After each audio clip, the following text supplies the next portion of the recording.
We have four great panelists who will give us their perspectives and experiences.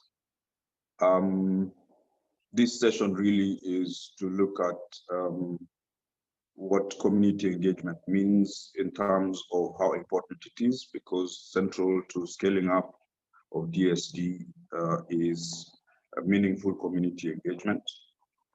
My name is Bakrin Kilingo. I am the Treatment Education Co-Lead at the International Treatment Preparedness Coalition. And I'm also the Community Engagement Working Group Facilitator of the CICU Network under the Community Engagement Working Group, which is a community of practice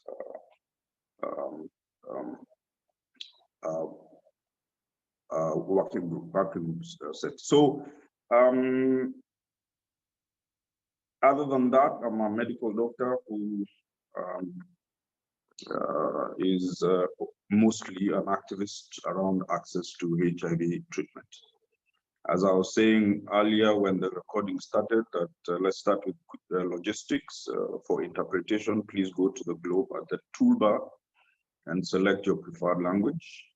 And also remember to mute the original speaker who is speaking in a different language, so that you don't have cross hearings of two different people, the speaker and the interpreter. And then also please type your questions on the Q&A located at the toolbar, so that everybody gets to see what you're asking, and then the panelists also get to respond. Before I introduce the panelists, I just want to quickly mention a few important things. First is to literally just tell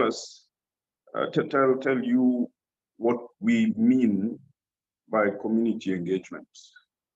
And when we talk about community engagement, we essentially are saying that it is a structured, supported, meaningful, and accountable process that ensures that people living with HIV have not only a seat, but a voice in decision-making, in planning, in implementation of programs, in monitoring and evaluation of these programs, in order to achieve access to quality HIV care for all.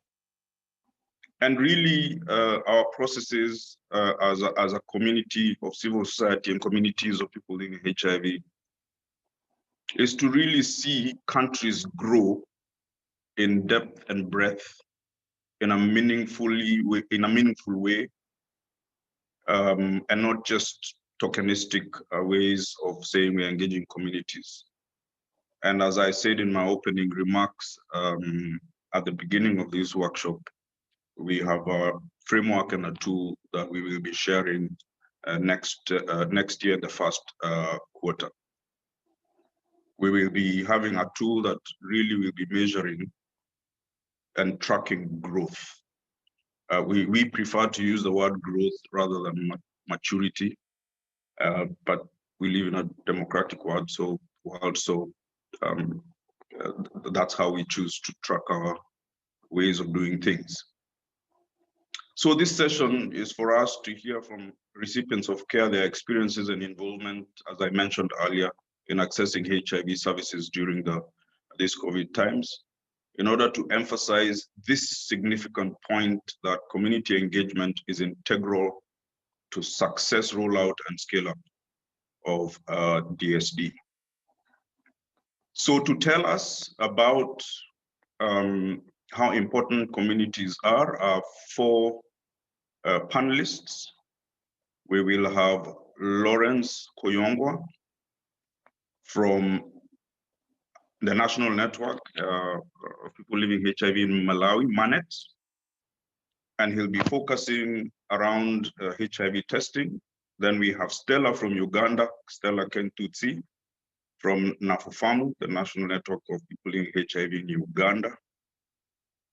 And then from West Africa, we have Idrissa Songo from NetPeat in Sierra Leone, who will share his experiences around access to routine viral load testing. And last but not least is my brother from my country, Nelson Otuoma, from the National Network people in HIV in Kenya, who will talk to us about access to TB and non-communicable diseases, NCD services. So we will have a panel discussion where I will be throwing questions that will then be able to be used by this panelists to shed light on various aspects of what communities and national networks have been able to do in 2020. To start off, Lawrence, tell us, in Malawi, with regard to HIV testing, what are the key highlights of community engagement around DSB activities? What have you been involved in, and to ensure that the scale up of HIV testing and that there is rollout of testing where testing isn't happening well? You have 5 minutes to share with us. So, Lawrence. Thank you very much, Baktrin. Due to COVID-19, there have been a number of disruptions to health services generally. And as regards HIV testing, this is also one of the areas that was affected greatly, mainly because of low client turnout. When we had this pandemic, government declared a national or state disaster due to the pandemic, and there were a number of restrictions by the Presidential Task Force on COVID-19, which restricted movement, the way people line up at clinics. Travel was also restricted. The number of people allowed in minibuses and the vehicles was reduced, generally restricting access to health services. And one of the areas that was affected is HIV testing for people that wanted to know their status, as well as HIV testing generally for other conditions for people living with HIV, viral load, CD4 count. These were also affected. So as time went by, the government restricted, eased some of the restrictions, and then we now have the numbers going up, but the effect that the restrictions have had is quite significant. On the other hand, we even saw that even the Ministry of Health itself, the monitoring team at the ministry, they were also affected. The amount of, they could not even go to the field to monitor what is happening. And as recipients of care, we thought that I think it was not a good idea to restrict work by the Ministry of Health staff, who were very key during this time of disaster. So there was shifts by the Ministry of Health for hospitals, for clinics. So there are a number of people attending to recipients of care was in some cases reduced by half. And this affected many, many services. As recipients of care, what we have done is to participate in technical working group meetings, to advocate for what we felt would bring quality service in terms of HIV testing for the general population, covering all age groups. And we have also seen that its facility-based testing was disrupted, but the one that was disrupted more was the community-based testing, because people were not allowed to mix up in communities and to do campaigns for testing services. So I think in a nutshell, I can say that we have seen a drop in the enrollment of people that have accessed HIV testing services during this COVID-19 pandemic. And this has also some implications on the new people enrolled to ART services. Because if you are not tested, you cannot be started on ART. So I think with proper monitoring, it will be discovered that many people who would have been on initial ARVs have not had the chance because of the restrictions. All right. So thank you so much. Yeah, thanks, Lawrence. Just in a minute. So how has your network helped mitigate those challenges you mentioned? Our network has been out on the ground, especially to do sensitization meetings with communities, where we have had community dialogue sessions, encouraging people to go for testing despite COVID-19, because we could not stop everything. The hospitals were not closed, the clinics were not closed, and because of mixed messages, we have also been putting out radio adverts, because most of the people listen to the radio. We've been putting out messages to encourage people to go for to access HIV testing services. And the awareness creation was to start with telling people, yes, COVID exists. Please go and get tested, but wear a mask, a social distance, and do all the things that people need to. Yes, actually, what we did was to have a comprehensive training package, which was on COVID-19, as well as the other programs that we have been running throughout the years. So we didn't stop doing what we were doing, but we just added COVID-19 awareness. Wonderful.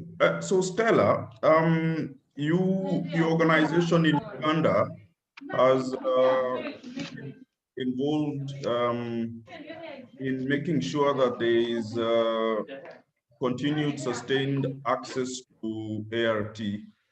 How has your network, what are the key highlights in your activities that ensure that people have continued to access antiretroviral therapy, start and stay on treatment? Thank you, Baktrin and the colleagues. I think COVID-19 has affected all people with HIV in Africa more or less in the same ways. Uganda had the total lockdown, so even when the health facilities and ART clinics were open, it meant that people may need transport. Our popular motorcyclists, the bodabodas, were not allowed to carry any person. And that is why we worked very closely with the Ministry of Health to ensure that we have guidelines out that would support smooth access to treatment. And the guidelines were very clear that anybody would be free to access ARVs from the nearest health facility. It would be for 1 month or more, depending on what would be available, so that there is no disruption of treatment services. We also engaged the Ministry of Health, who in turn worked with several implementing partners that home deliveries were made. And it is these home deliveries that helped a lot when it comes to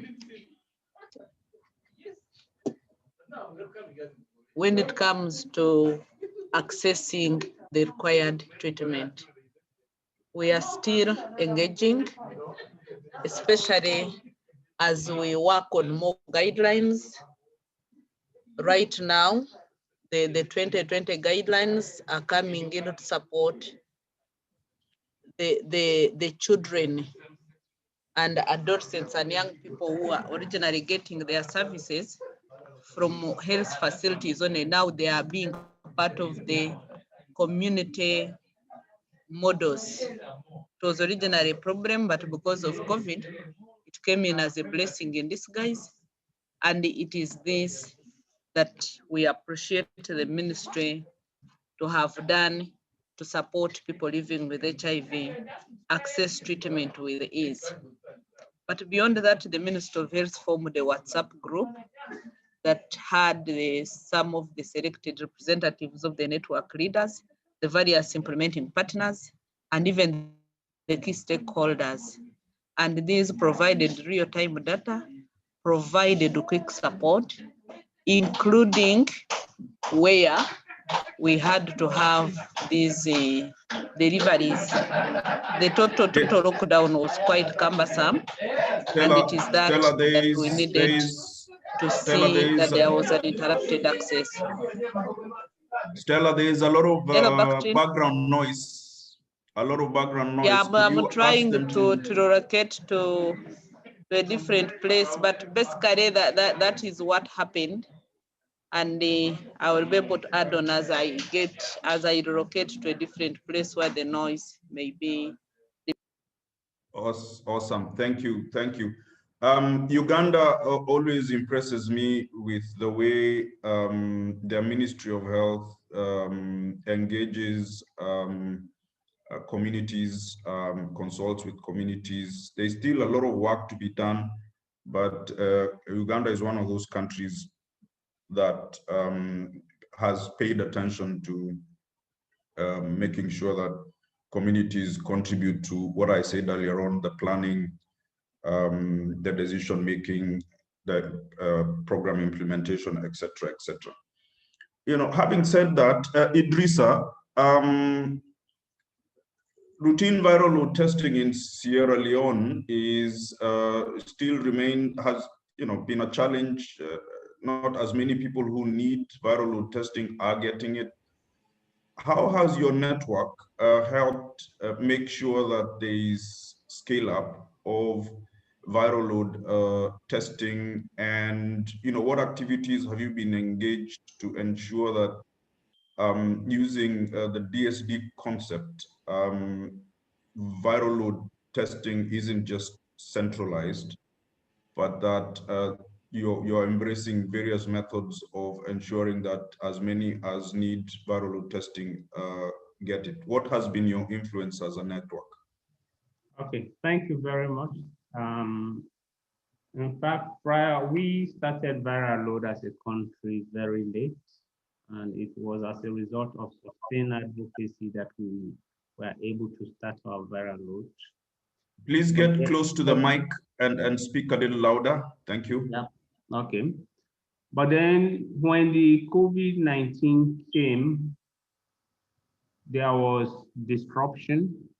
And for us, Sierra Leone was among the few countries that actually succumbed to COVID. We had our first case on the 31st of March. And so early in April, there was restriction on HIV testing, viral load testing, and the rest. But then we realized that we do not really need to fight COVID and leave HIV around and forget about HIV. So in May, we really started an advocacy again so that HIV services like testing, HIV testing, the viral load we can start it because we were also very concerned about our health. And so in June, the national program was able to restart again the viral load issues. And we continuously engage our colleagues, our membership to actually go for the viral load test. And we, even though there was restriction on support group meetings, but what we did was we established WhatsApp groups wherein we give information on COVID and also HIV, and we use the WhatsApp groups to actually help to create demand for viral load testing. And we also train our members and establish community ART groups wherein they were meeting in smaller groups, and they started to go in for their viral load. But unfortunately, we had a breakdown of the central platform, and this actually was a very serious setback for us. But then because of our engagement with the national program, in fact, in Sierra Leone, all HIV service providers used to meet on a weekly basis to actually look at what were the achievements, what were the challenges, and how can we improve, what were the opportunities for improvement. So among the things that we agreed on, since the central platform was broken down, we agreed, the national program agreed for us to start using the gene expert machines. But the unfortunate thing about the gene expert machine is that it does not use DBS, it only uses plasma. And so for those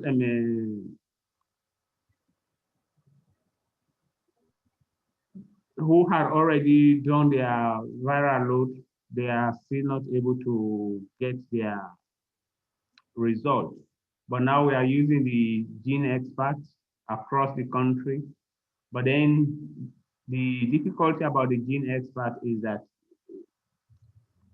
the test result, it does not, actually analyze a huge volume of results. So these are some of the challenges that we are having.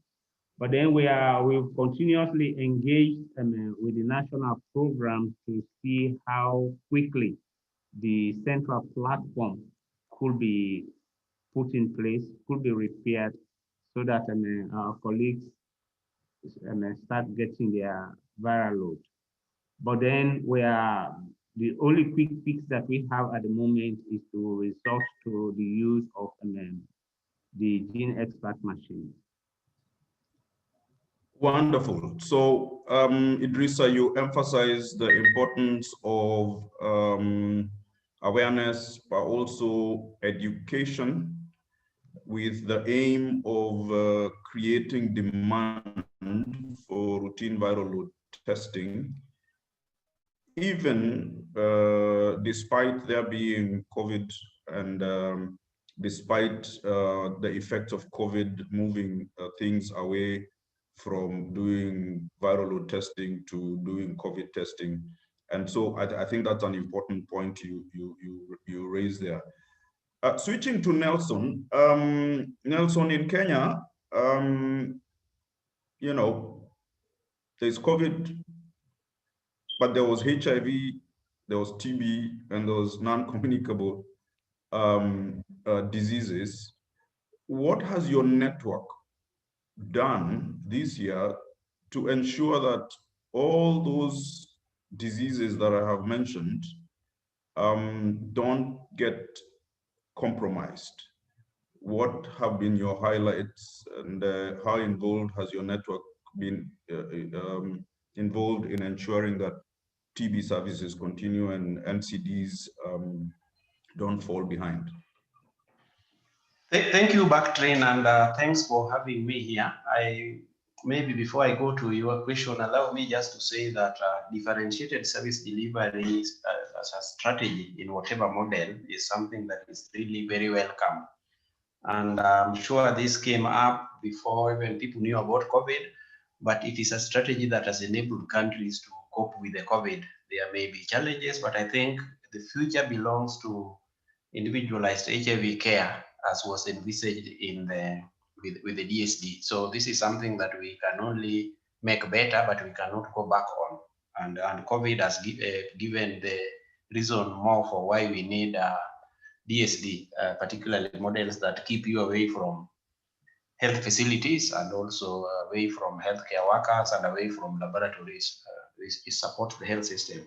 Now, having said that, allow me to say that in Kenya, when COVID came in, there was panic. So we very quickly, as a national network, wrote a letter to the Ministry of Health through NASCOP. And in that letter, we wanted an assurance that treatment will be available. We also asked about the vulnerability for persons living with HIV, and also if more numbers of people could be allowed to have or carry home multi-month medication. And very quickly, I think there was a response. The NASCOP already, as we were writing that letter, I think they were thinking through also and gave guidance on how to ensure continuity of care for persons living with HIV during COVID, even with the restrictions of travel, social distancing, and even overstretched healthcare workers and laboratory. So we have been able to, on the HIV side, make sure that the over 1 million people who are on treatment can still access medication. But that is where the good thing ends. Because as somebody said, I think it was somebody from IAS, that differentiated service delivery must not just be issuance of ART or refill for ART. It needs to still go in a comprehensive manner. And why I'm saying that point is that for TB, in as much as they also gave guidance, there was a challenge both from our end and also from the healthcare worker side. And the challenge is, you remember when COVID came in, there was panic, anxiety, people didn't have enough knowledge around it. So every cough, every fever, every sneeze was COVID. And then in Kenya also what happened is that people worked very hard to avoid health facilities and were trying to manage at home. And in keeping away from facilities, even where you need to go there,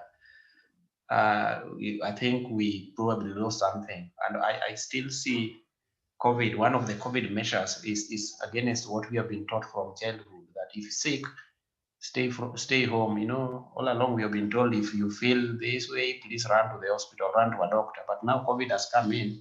If you feel sick, which also like TB is manifesting, stay at home. So I met a few people who probably lost an opportunity to benefit from the healthcare center. Not to say that even if they went to that healthcare center, the healthcare worker would be scared because they were coughing, they were sneezing, and so on and so forth.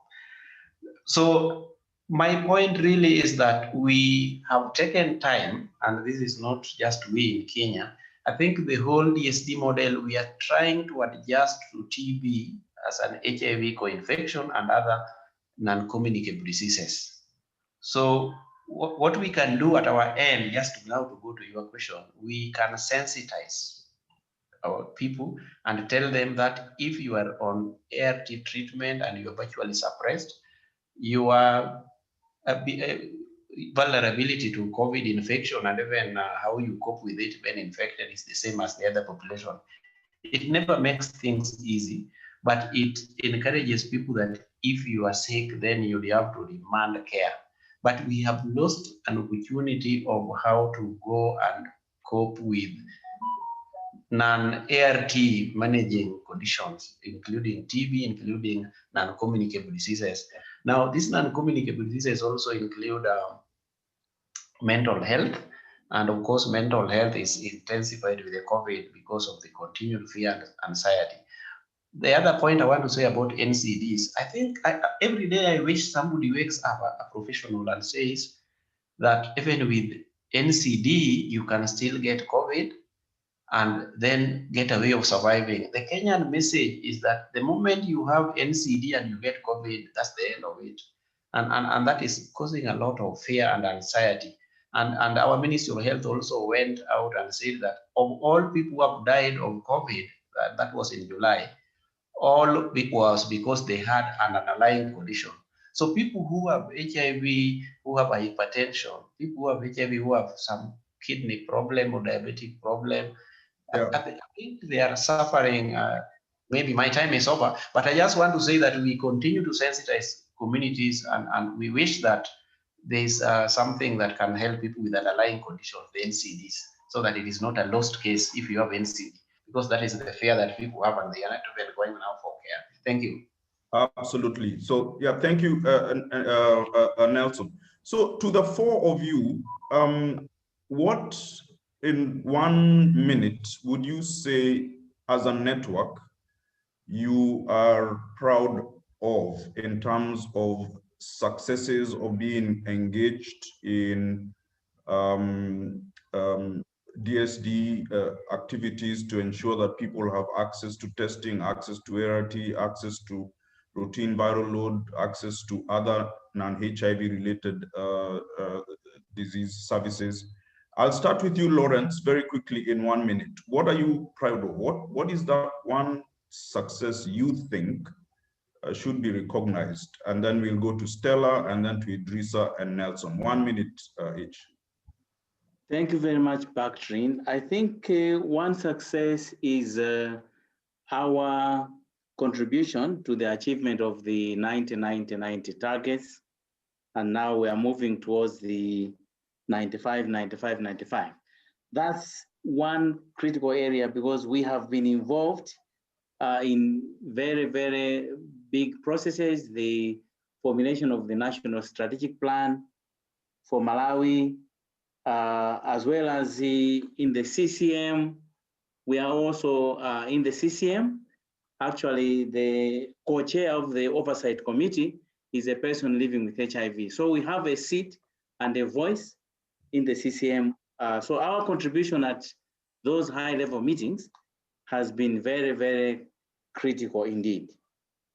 Stella? Is Stella still with us? Yes, go ahead. Yeah, I think you can hear me, Bakrin? Yes, yes. Okay, I think one of the things that we are most proud of, indicated on the presentation, is our community structures. We have community resource persons that we refer to as expert clients or linkage facilitators, but also individual people living with HIV and champions who were able to reach the peers, whether it is at a health facility, whether it is in the community, to allay the anxiety and the fear, just Nelson highlighted, but also to deliver these critical drugs. Even if it was a sick lad leader, someone, it was at that time when the peers came in that they were able now, however much there was that limit in transport, there was the limit, with the lockdown. Now, even with the easing of the lockdown, these community persons, the people living with HIV, were able to reach their peers. And that is something that we consider as a huge success. Community serving community, peers serving peers. Thank you. Yeah. Awesome, thank you. Idrissa, very quickly, 1 minute. Yeah, for us, our advocacy around the issue of knowing the number of people, the recipients of care that were infected with COVID, because when COVID started, they were not capturing that data, but we kept requesting to know how many of our members were infected with COVID. And as I speak, as they do COVID tests, they also do HIV tests. So now we know how many of our members were infected, how many we've lost. So we now have data on that. And another critical success that we had over during this COVID period was the establishment of community ART groups across the country that gave opportunity for colleagues to be able to collect drugs for their companions. And for me, this was really very important and a very good achievement, because each community ART group also has a WhatsApp group, and the secretariat is also included in that WhatsApp group. So they are able to give us feedback on a timely basis as to what challenges they are facing, and we are able to respond to their challenges on a timely basis as well. Awesome. And Nelson, as a network in Kenya, facing these 3+ diseases, what are you as a network proud of in this COVID times in 2020? Thank you, Bakrin. I think as persons living with HIV, we have been cultured and brought up to be talking to each other, to be meeting, to be discussing, to be doing counseling. My pride is that during this pandemic, we have managed to come up with digital solutions. People can still meet virtually and discuss their viral load and CD4 if there is need, and also other issues of concern. And this has also included adolescents and young people. So we have a number of Red Ribbon WhatsApp groups.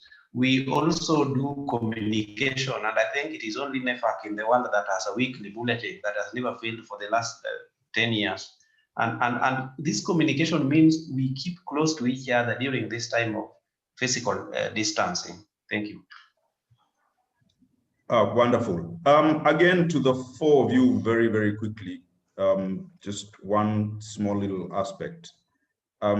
With regard to the successes around community engagement, and also just as a country that has, done pretty well in engaging communities to advance a scale up of DSD in the various disease service provisions. What do you think should continue in 2021 and beyond? Because COVID is going to be around, and even after COVID. What are these best practices that have engaged communities? And I'll start with you, Nelson. Yeah, thank you. I will not say anything new, but I will say, as I've always been saying, when we go for differentiated service delivery to make sure that we cope with the pandemic or we help healthcare systems, we are taking up tasks, and these tasks need to be resourced. So here I heard about Global Fund, I heard about PEFA and how they are prioritizing DSD and other models. I think my call is that we need communities, we need networks of persons living with HIV to be resourced, to have the capacity, institutional capacity to cope with this and to enhance treatment literacy and to reach out to the people. So for me, it is finances. All right, Stella, your viewpoint very quickly. Thank you so much. And there are three core things that I am looking at. One is that our Mother Minister of Health has produced very good guidelines. Like I indicated earlier on, that we have now differentiated service delivery model for children and their caregivers and adolescents. That is okay. But beyond that, we need to see integration. HIV seems to have been relegated. We need to see it back on table with other non-communicable diseases. COVID has taken a lot of resources, but we need to see these other pandemics also taken care of. And finally, in Afofano, we did a PHIV need survey. We did one in March and another one in July to be abreast with the current needs of people living with HIV at that particular time, so that we plan better. Thank you. Idrissa? Thank you, Bakrin. For us, we actually started this multi-month dispensing during the COVID. And so we really want to see that continued even beyond COVID, and with opportunity to move from 3 months to 6 months. Another thing we really want to see, which has been very effective during this COVID period, has to do with the weekly partners meeting that we are having to actually take stock of what we were able to do as partners, what we did well, what were the challenges, and what were the opportunities for improvement. And so I really want to see this continued on a weekly basis. And a high level of stakeholder collaboration on HIV service delivery during this COVID period. Even though meetings were virtual, but it was really very encouraging. I would really want to see that continued. Thank you so much. Well, wonderful. And lastly, Lawrence, on what do you think should continue not only in your country but elsewhere? Thank you very much, Bakrin. As I said earlier on, the engagement between government and communities and other stakeholders, especially recipients of care, that engagement must continue and needs to be improved at national, district, and health center level. So our involvement has to be meaningful, and our voice must be heard. Because in marketing, they say the customer is king. So recipients of care have to be considered as kings and queens. Absolutely, absolutely. And not everything is rosy. We've talked about awesome things that have been happening. Stella, what don't you want to see going forward as far as community engagement and involvement in various DSD activities? What don't you want to see in 2021 and beyond? Okay, thank you so much. As part of COVID and HIV response, we keep on saying the community must be at the center of the response. But this has not been the case. So what I would not wish to see remaining being undone is the non-involvement of the recipients of care in the response. HIV was managed with community without even the resources that eventually came in. Even COVID-19 can be managed, and it is even the community and their representatives that can deal with the anxiety, but also the complacence that we are seeing. So as we talk of whether we deliver differentiated services or whatever it is, we want to see involvement at all those levels, not just sitting at the technical working group and national level, and then these very lowest community structures are left out. So that is my quick take.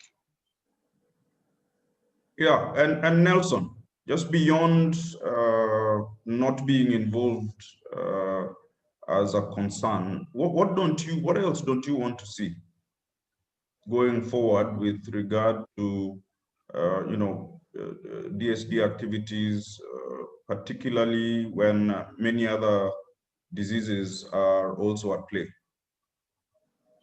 Yeah, I think there are two things. One, interpreting DSD as issuance of ART, even if it is for 6 months, I think I just said we need to go beyond giving persons who have HIV ART so that we look at wellness holistically, because it does not make sense to tell me I'm undetectable through a phone or a text, and that evening maybe another condition takes me out of this world. So integrate, but also look at human beings holistically. I think we are also facing a challenge because of the weak health systems and few healthcare workers in particular. I think if everybody has gone to COVID, including in Kenya, our minister is known as Minister for COVID. So you go to the facility, people are working on COVID. Priority gene expert is for COVID, and healthcare workers are worried and concerned and concentrating on COVID. So I think downplaying HIV will not help, because it will manifest back with other underlying conditions, and then COVID will drive back. us out of this world. So let's just stay the course in as much as we pay attention to the pandemic. Thank you. Yeah, thanks. And I mean, Idrissa, you've articulated very well that your network has helped increase demand for routine viral load testing, using different DSD principles and concepts. What don't you want to see eroded or erased in 30 seconds? Yeah, well, if we are really looking about quality services, quality care, stock out is something we really wouldn't want to even make to see going forward in 2021 and beyond. Stock out of ARVs, stock out of viral load test kits, breakdown of viral load machines. These are really things we really need to address holistically, and we really wouldn't want to get a situation wherein somebody wants to access viral load, then the service is not available. So let's really work as a country to make sure that anything that has to do with unavailability of services is left to 2020, and moving forward, let's make sure that services are available and accessible by recipient of care. Thank you so much.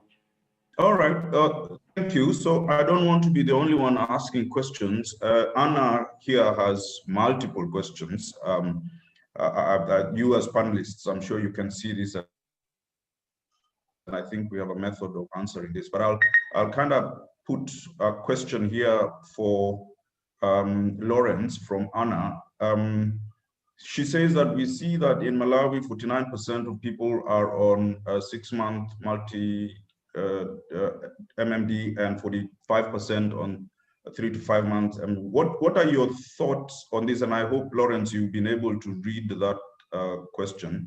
So very quickly, Lawrence, could you respond to Anna from IIS? Thank you very much, Baktrin. Indeed, in Malawi, that's the situation. The majority of people are in those 3 models. We don't have as many community-based or group models. And what we have seen is that you already talked about growth. And it's an individual choice by members from communities, although there are some that would want to access ART closer to their homes. But still, they rely on going to the health center or to the hospital, to the clinic, to collect their medications and have a one-on-one interaction with the medical practitioner. So the group-based model is being looked at, but then it is also being examined in terms of whether it will help in terms of keeping the health outcomes for the recipients of care. There are some pockets of districts which are experimenting on group models, and if it is found to be good, then it can be recommended to be among the DSD models that can be put in the guidelines. Thank you. All right, thank you very much. Stella, Joselia would like to know how adherence support structures for people in HIV are organized to sustain adherence now that COVID has made people not gather together. What are your thoughts? Yeah, thank you, Baktrin. I think comparing the total lockdown situation and now when we have eased up, the role of the expert clients or the linkage facilitators has been upped again.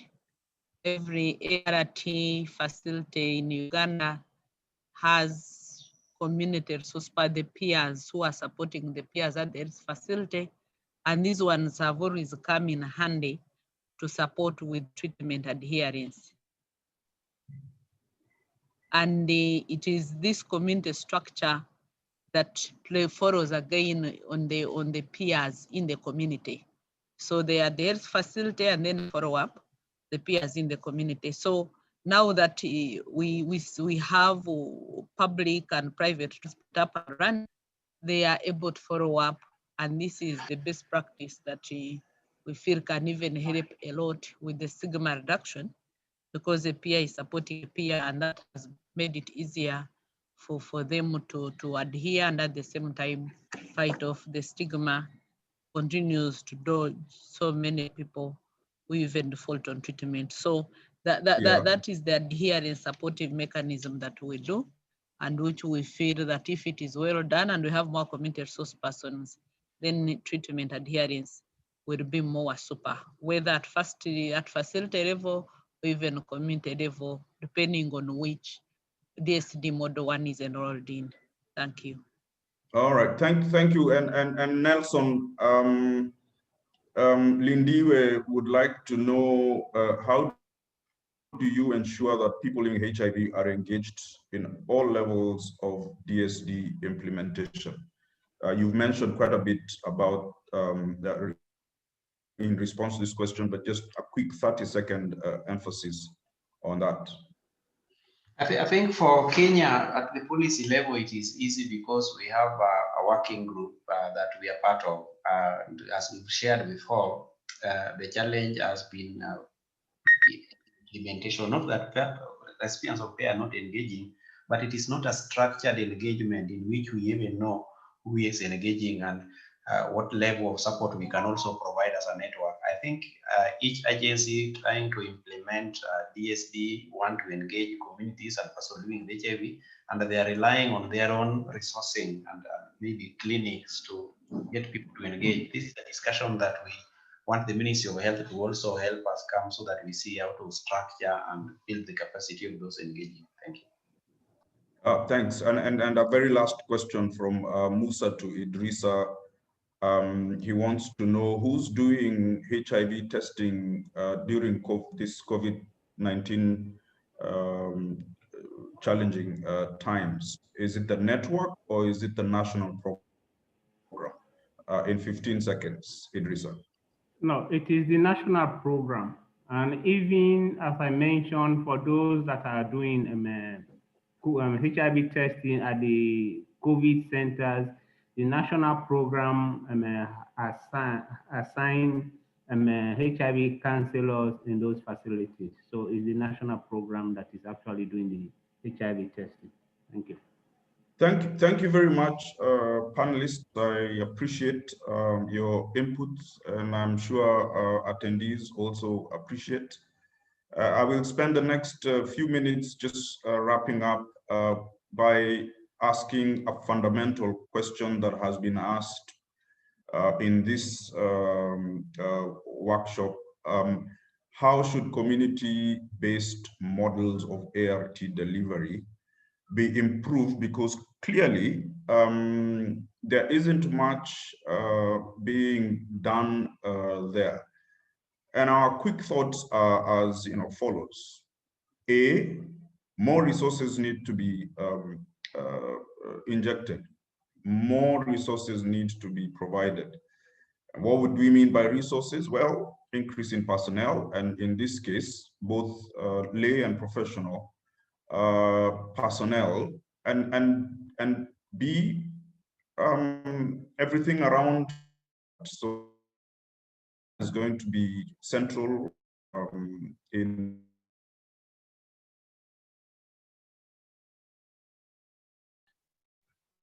on antiretrovirals and send them, and then mode of transportation. And then the second area to be looked at is more innovation. I think we need to improve in thinking outside the box. Communities need to be involved more in thinking outside the box to be more innovative so that we can be able to figure out what else, how else, when else, by whom else. And then lastly, investing in more research. There's a lot we don't know. Wafa mentioned quite a lot in her presentation about things that we probably need to know a little more, so that we can demonstrate what has worked, investing in more research to demonstrate what hasn't worked, and invest in more research to demonstrate what can work. And this really needs to be what needs to take us through 2021 in terms of making sure that community-based models of ART delivery can be improved. Thank you very much to the panelists. Thank you very much for Sequin for allocating time for people living HIV and civil society to be able to run this show. Keep well, stay safe. Thank you very much.